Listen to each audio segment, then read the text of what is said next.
Hey, it's Pastor Jake here with our friend Michael Anello, who is our contact and the executive director. Yes, sir. There we go. Executive director of Haiti Reforestation Project down in you're never going to believe this, in Haiti. And we just wanted to touch base and get caught up with some of the exciting stuff that you guys are doing. We are always grateful, Michael, for the work that you and all of the folks who are employed by HRP are doing down there. And we believe in it and we think it is wonderful. And also, this is sort of a new, the beginning of a new season in a lot of ways for HRP. And I would love for you to just tell us some of the exciting things that are happening specifically about the mentorship program. Currently, it's the planting season. It started raining about 2 weeks ago down there. And we always wait for the rainy season to sort of start up because you get some of these seedlings in the ground and you want them to survive. So we wait for the rains. We do it twice a year, March, April, October, November. So this season, we're going to be planting 237,000 seedlings.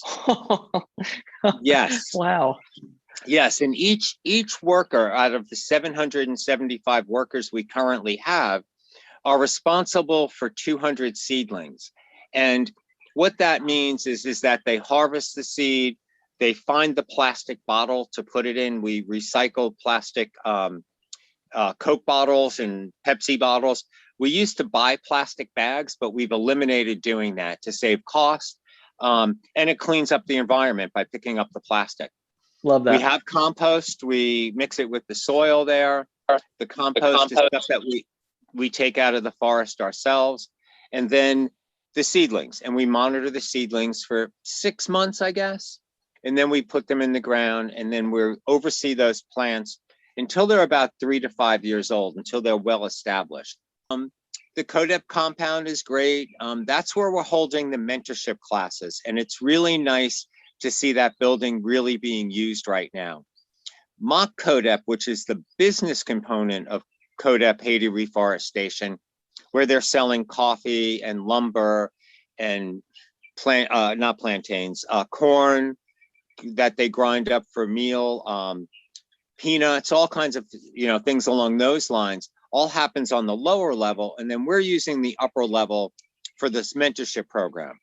And what the mentorship program is that I decided back in the fall of last year that some of the animators were starting to get elderly.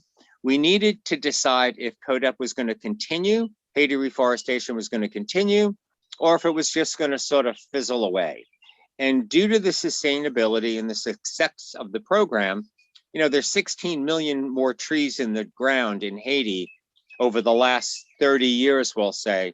And most of the trees that are planted are fruit trees. So there's nourishment that comes along with all that. We started this mentorship program.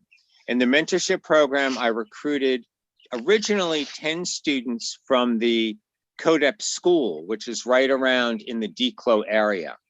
So currently I have 5 young ladies and 4 men. And we meet 3 times a week. Our main focus is on Monday, it's an educational component. I write a lesson plan. I have to translate it into Creole so they understand what I'm talking about. None of them speak English. So there's that barrier of the language, but that's okay.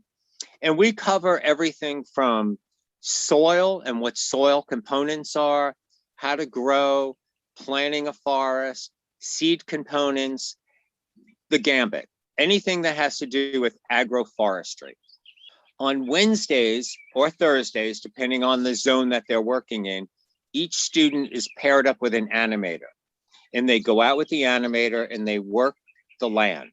Now, what that means, Jake, is that they are working in the pepiniers, they're planting the trees, they're cultivating land, and they're learning what we call the CODEP way. And in virgin land, it's a hillside. So we have to start looking at, how do we get these little baby trees to not wash away? So each of the students are sent out with a list of questions every Wednesday. They get them on Mondays. and then they have to come back on Friday and sort of tell me what happened and what went on. And I'm co-leading this with a gentleman, one of the animators, whose name is Guido. On Fridays, everybody comes back, and we have started our own nursery. Each student is responsible for 300 seedlings within the nursery. And we're starting, when I get back to Haiti in beginning of May, is we were given a piece of land that's about 15 acres. So it's about half the size of the demonstration forest. And we're going to start clearing that land and cultivating it.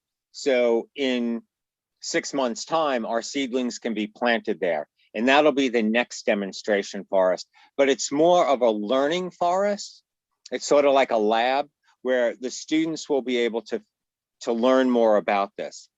Now, there's 4 students that have really just blown me away, to be honest with you, with their knowledge, with their understanding, and with their drive more than anything else.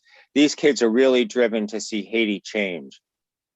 So I am taking them, when I get back, to an agroforestry conference all the way up by Cap Haitian, which is great. We are paying each of these students $50 a month, and that means $25 for transportation to the zones they go to, moto taxi money, as well as $25 for them to be part of our program. So for me, it's a win-win situation. I'm really grateful for the students being there. I'm grateful for the ability for CODEP to continue in the future, their energy, their enthusiasm. And I can see, you know, when CODEP first started 30 years ago, a lot of these elder animators were young people. And these young people are filling the next generation, the next footstep.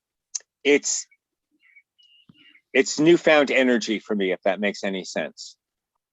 I imagine that seeing this group of young folks take up this work that has really been the beneficiary of the blood, sweat, and tears of you and of all of the animators that are currently working for so long, to see a new fresh crop just throw themselves at it has got to be a real shot in the arm.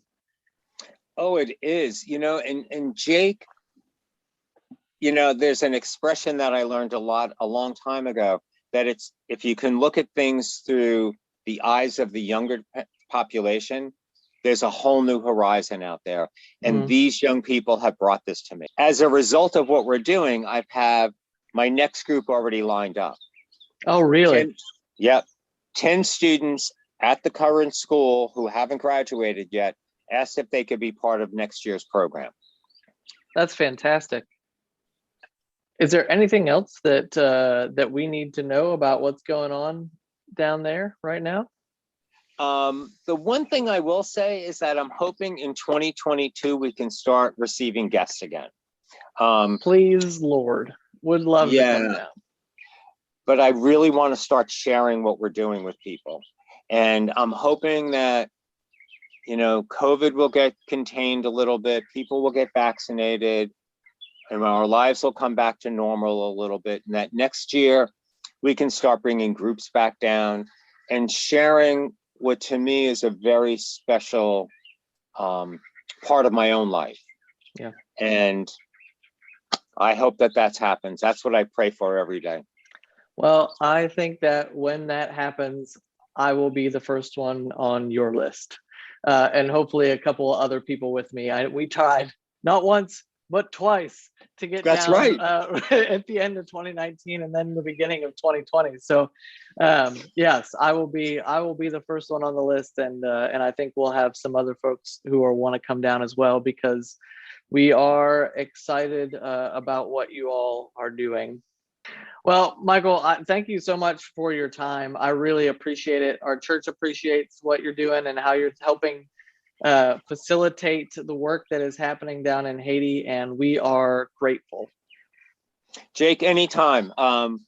This is easy, as you can see, you know. So, and I can do it from Haiti. So let's plan on it, my friend. I can give you monthly or bi-monthly updates, and we'll just keep this ball rolling. That'd be great. Thank you so much, Michael. Okay, be well, my friend. Appreciate you.